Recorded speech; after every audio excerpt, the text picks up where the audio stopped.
Hi, hello, good morning. Welcome to Sri Lakshmi Narsimha spoken English classes as a part of 45 days program. This is the second class. Yesterday we discussed about the subjects and objects. Okay, okay. This is the very important topic. So it depends on the verb. Mainly it depends on the verb. Verb indicates an action. Verb అనేది దేని గురించి తెలియజేస్తుంది, action గురించి తెలియజేస్తుంది. So ఇక్కడ tenses అనేది verb మీద depend అయి ఉంటుంది. Tense indicates the time of an action. Verb indicates the action, tense indicates the time of an action. అంటే ఇక్కడ యాక్షన్ అనేది ఎప్పుడు జరిగింది, ప్రస్తుతం జరుగుతుందా, ఆల్రెడీ జరిగిందా, లేదా ఫ్యూచర్లో జరగబోతుందా అనేటువంటి తెలియజేసేది ఇక్కడ tenses. So tenses are mainly divided into 3 types. They are categorized into 3 types. So first one is present tense. So దీన్ని తెలుగులో వర్తమాన కాలము, ప్రస్తుతము జరుగుతున్నటువంటిది వర్తమాన కాలము. Next second one past tense, భూతకాలము, గతంలో జరిగినటువంటి పనుల గురించి తెలియజేసేది past tense. Next future tense, భవిష్యత్ కాలము, రాబోయే కాలంలో జరగబోయే పనుల గురించి తెలియజేసేది future tense. Again the present tense is divided into 4 types. ఈ ప్రజెంట్ టెన్స్ తిరిగి 4 రకాలుగా డివైడ్ చేయడం జరిగింది. అది ఒకటి, first one simple present tense, present continuous tense, present perfect tense, present perfect continuous tense. Present tense is divided into 4 types. Simple present tense, present continuous tense, present perfect tense, present perfect continuous tense. ఈ simple present tense యొక్క structure వచ్చేసి subject plus V1 S లేదా ES plus subject plus V1 అంటే verb యొక్క మొదటి రూపము go. For example subject third person singular number అయినప్పుడు he, she, it. ఒకవేళ అది సింపుల్ ప్రజెంట్ టెన్స్ అయితే వర్బుకి ఎస్ లేదా ఈఎస్ అనేది యాడ్ చేయాలి. He goes to school every day. She goes to hospital, for example ఆమె డాక్టర్గా చేస్తుంది. She goes to hospital regularly every day. ఇక్కడ సబ్జెక్ట్ అంటే కర్త, వర్బ్ అంటే క్రియ. V1 ఎప్పుడు కూడా సింపుల్ ప్రజెంట్ టెన్స్ లో వర్బ్ యొక్క మొదటి రూపాన్ని ఫస్ట్ V1 ని మాత్రమే వాడాలి. ఇక్కడ ఆబ్జెక్ట్ అంటే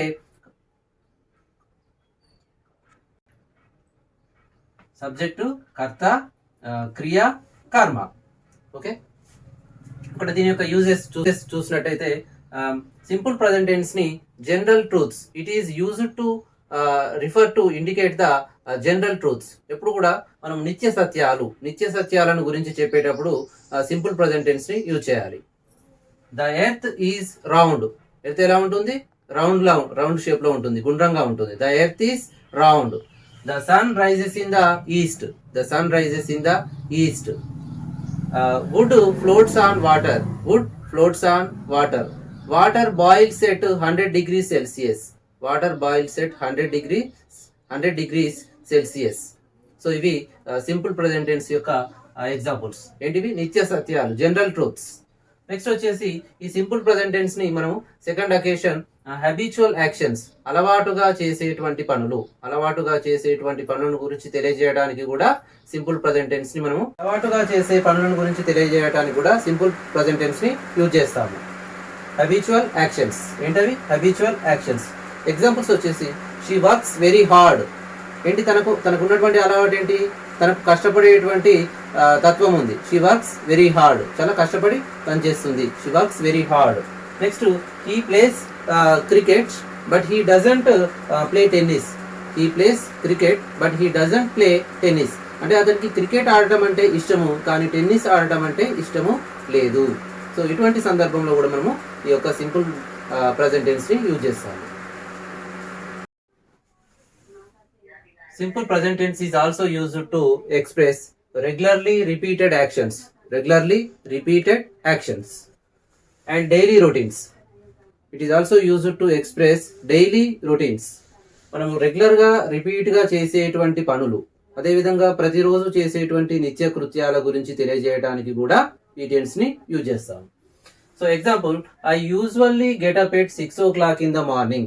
I usually get up at 6 o'clock in the morning. ప్రతిరోజు నేను ఉదయం 6 గంటలకి మేల్కొంటాను.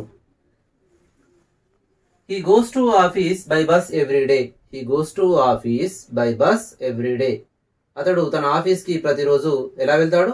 బస్సులో వెళ్తాడు. Next, the simple present tense is also used to express the for instructions and also directions. To give the instructions and to give the directions. Instructions సలహాలు సూచనలు ఇవ్వడానికి, directions ఇవ్వడానికి కూడా మనం ఈ సింపుల్ ప్రజెంట్ టెన్స్ ని యూజ్ చేస్తాం. Okay, example, open the pocket and pour the contents into hot water. Open the pocket, for example మీరు ఏదైనా గులాబ్ జామున్ ప్యాకెట్ కానీ ఇంకా ఏదైనా రెడీ మిక్స్ ఇటువంటి ప్రిపేర్ చేసేటప్పుడు ఆ ప్యాక్ మీద మీకు ఇన్స్ట్రక్షన్స్ ఉంటాయి. Open the packet and pour the contents into hot water. Open the packet and pour the contents into hot water. Next, simple present tense is also used to express the newspaper headlines. మనం ప్రతిరోజు news papers చూస్తూనే ఉంటాము మనందరం కూడా. English కానివ్వండి, Telugu news paper. అందులో మీరు గమనించారో లేదో, అందులో న్యూస్ పేపర్లో హెడ్లైన్స్ ఎప్పుడు కూడా సింపుల్ ప్రజెంట్ టెన్స్ లోనే ఉంటాయి. మీరు గమనించండి. For example, India wins the test series. India wins the test series against Australia. India wins the test series recently completed. India మనకు ఆస్ట్రేలియా టూర్లో వెళ్ళినప్పుడు టెస్ట్ సిరీస్, వన్డే సిరీస్ ఇవన్నీ గెలుచుకోవడం జరిగింది. PM announces new scheme. PM, Prime Minister announces new scheme. Next, present continuous tense. Second one. So structure, subject plus am, is, are, V1 plus ing form plus objective.